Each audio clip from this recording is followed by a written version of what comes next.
In this video, I will show you how to warp a bottle label perfectly using Photoshop cylinder warp.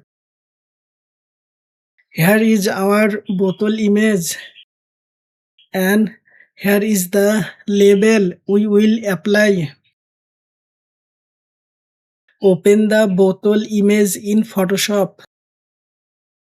Go to File,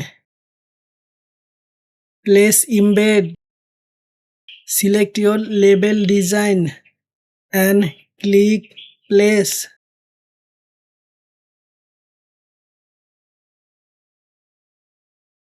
Click the warp icon. Click on Custom and choose Cylinder.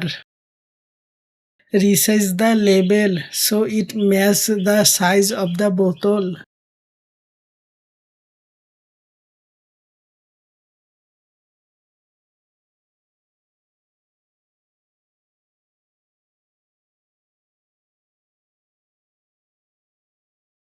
Now hold the Ctrl key and click this point.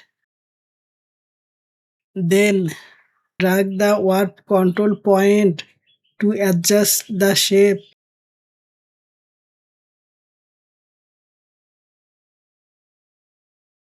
And that's it. Your label now works perfectly around the bottle, creating a clean and realistic mockup. If you find this tutorial helpful, don't forget to like, subscribe, and thanks for watching.